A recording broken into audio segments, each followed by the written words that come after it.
Hey guys, it's Go here from Aimon 14, and I'm here today with a cross-server Showdown sneak peek video. So this is going to be really cool. There's some great things in the shop. It's very different content from what we've kind of been exposed to.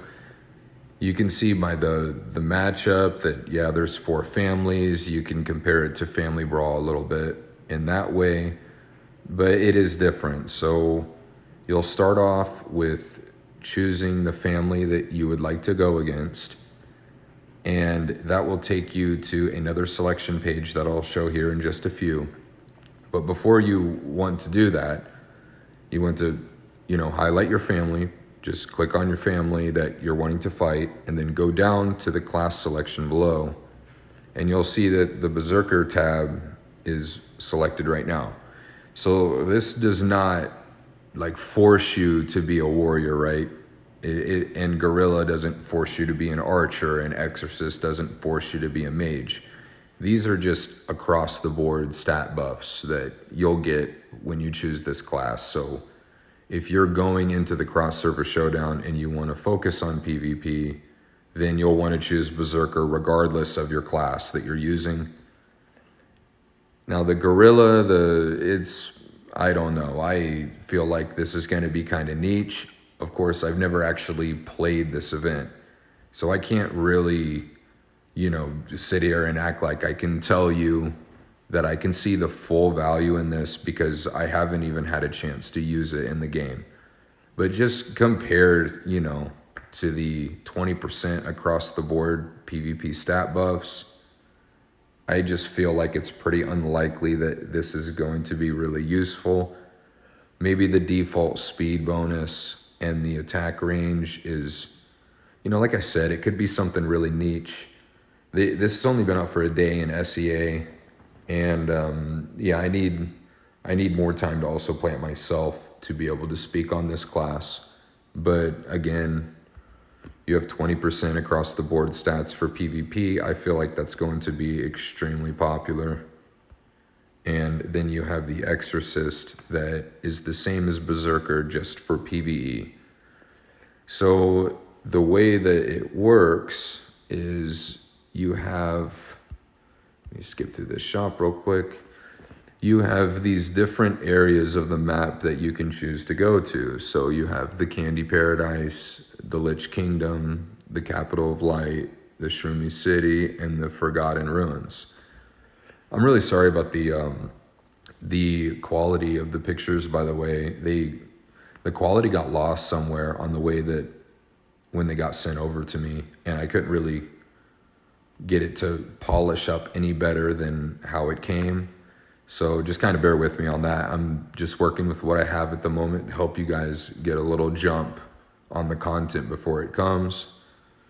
So yeah, you'll choose one of these. You'll pick your family to go against that you want to attack. You'll pick your class selection based on, do you want to steal their monsters? Do you want to kill their players that are on the map? That'll depend on if you want to use Berserker or if you want to use the Exorcist. So the way that it looks here, after you choose your family, your class, and then your area that you would like to go to, you'll be pointed to a screen like this. And you can see the red dots at the top left of the screen. And those are represented by other players, by PvE bosses. And there's also other various cool little things that you can steal and do.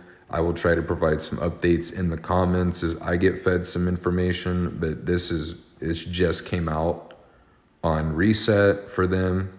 And like I mentioned before, I can only provide it about, at least a couple hours after it's out. There are resets at the same time as ours, just 12 hours prior. So I'm working with what I can here. You have, various people that you can fight. You have various bosses, PvE monsters that you can fight over here. So you're really going to the different families and you're taking their resources, you're gaining points, you're fighting other players from those families, it's pretty cool, this kind of content isn't really unique to mobile games and gacha games, but it is unique to Legend of Mushroom. So I think it's pretty cool. And here you can see the player here right now in the photo is going to attack a boss monster. And yeah, it was really neat. What I was able to see from it is, again, it's not unique content, across the board, video games in general, but it is unique to Legend of Mushroom. The big part of this update, in my opinion, is the point shop. So you have your regular points that are listed here in this photo at the top center. You can see the gold, looks like kind of like a medallion type icon for your points. And then you have a different kind of currency. Just give me 1 second here. So here it is. Down at the bottom, you have this gem-like currency, and this is from your task section. You can look at the bottom of this photo, right to the left of where I'm at now, the left of the exchange in the task section, and there's various tasks that you'll be able to do, and they will reward you with those gem-like currencies, and that's where you'll be able to get these really sought after skills. Everyone's wondering, where am I going to get these? Like, these look really cool when I'm trying to select my skills, but it just says event on there, right? Well, this is where you're going to get them. Of course, I'm showing the duplicates right now in just the Crimson Moonfall, but the shop is not going to provide the duplicates and not provide the actual skill.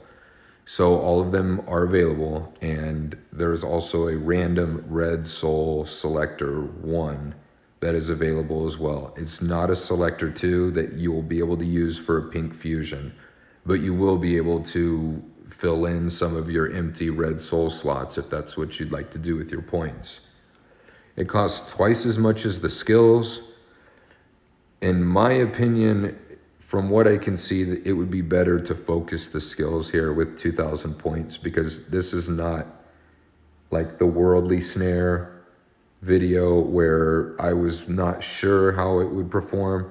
These skills look extremely overpowered for all 3 classes, and I think that they will be 100% viable and good first choices, especially because by the time this event comes, we'll probably have a considerable amount of our required primary red souls. So there's going to be no reason, push off the skill at 2,000, wait to buy the red soul at 4,000, you're waiting 6,000 plus points in order to get the skill. I don't think it's like the Family Brawl in that regard. I think it will be better to rush these as quick as possible. That is what I will be doing, and I will be getting 100 slashes since I am a warrior. And yeah, I'll be showcasing that, of course, as soon as I can get it.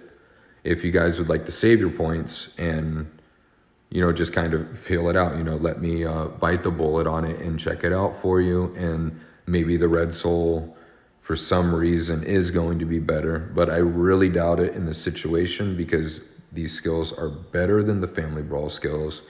And it's a matter of timing too, it's not like from my Worldly Snare video that you'll never want to get Worldly Snare. It's just in the present moment, in the meta that we're in, with the progress that we're at right now in the game, it's just much better for the average, or I would say even most above average players, to push the red soul in the Family Brawl shop, as was concluded in my video regarding the Worldly Snare preview. But here, again, these are going to be vital. I'll be jumping right on it. So yeah, you kind of have a new kind of event here, new content, unique to Legend of Mushroom. It's, pretty interesting. You have different families you can attack. You have different rewards that you can get, different places that you can go. This goes up to 150, so I'm kind of interested in how much this kind of scales. And yeah, overall, I'm pretty happy about this. I'm excited for it to come to the game. I really want to get 100 slashes and check it out. All the other skills too look pretty ridiculous, especially the Crimson Moonfall for Mage. It's got a really, really low cooldown with increased damage every cast. So I'm sure that that's going to be pretty well busted. And a last thing I would like to mention is you get a certain number of attempts every day. And you can exceed those attempts, but it costs a considerable amount of diamonds to go back in to battle after you have finished. You will notice in this screenshot that there's a timer. I know it's pretty rough to read. I'm really sorry about that. But it's about roughly 10 minutes, right there. I saw it when it was clear, and it's 8 minutes and 48 seconds left on the timer.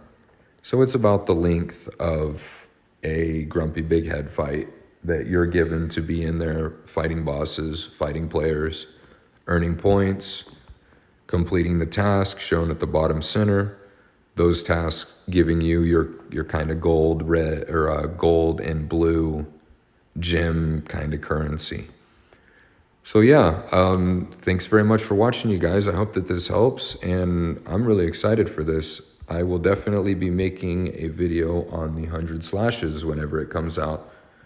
So thanks again, guys, and I look forward to seeing you next time.